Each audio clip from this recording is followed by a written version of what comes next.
Hey guys, how's it going? Doing the recording on my way home today. Just kind of had a weird, wonky day at work. But that being said, let's get to going. We're talking about Old Testament heroes, and we've said that what we're doing here is we're looking at people in the Old Testament, probably people you've heard of if you just know anything about Christianity or if you've been to Sunday school half a dozen times. But the problem is, all too often we look at these people and we go, this is us or what we could be. But what the Bible is doing is saying this is Christ and what he will be, and trying to give us a bigger picture of who Christ would come to be in the New Testament, and really just how we should see him now that we're past all that in time. So the person I want to look at today is Joseph. So if you don't know the story of Joseph, Joseph is the 11th of 12 brothers. He is his daddy's favorite because his daddy had 4 wives, all right? A different time we can judge him, sure. All right. And Joseph was the oldest of his father's favorite wives. Okay, and she's now passed away. And so he's the 11th son, and so his dad, Jacob, babies him real good. Treats him like the favorite. While he's giving everybody else work coats, he's giving Joseph some flashy coat. He's giving him coat of many colors, looking all kind of good coat, all right?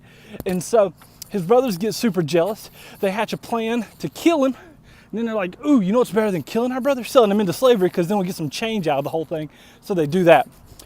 And Joseph's life isn't a good one. He gets sold into slavery, sold into a house to be a slave. He works there pretty well, and as everything's going good for him, the master's wife wants to sleep with Joseph. Joseph ain't about that, so he runs out the house while the wife's trying to seduce him, ends up running out the house in his underwear. The girl's so just aggressive about it.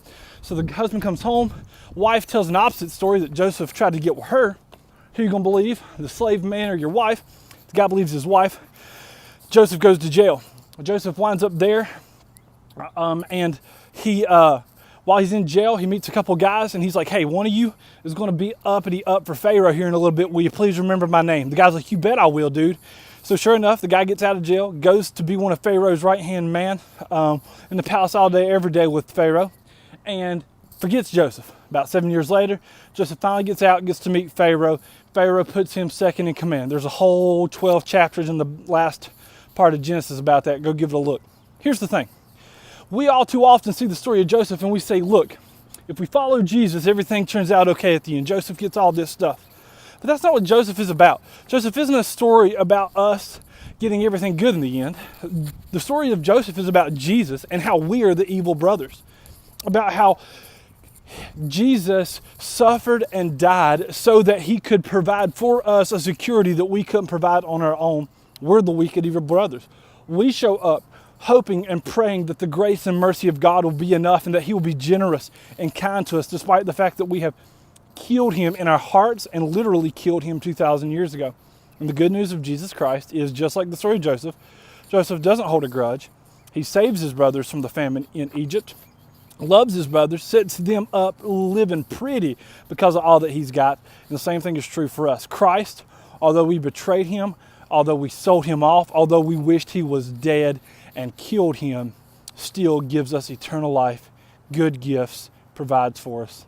The story of Joseph isn't about primarily you or me. The story of Joseph is primarily about Christ and his love for evil, wicked brothers like us. Love you guys.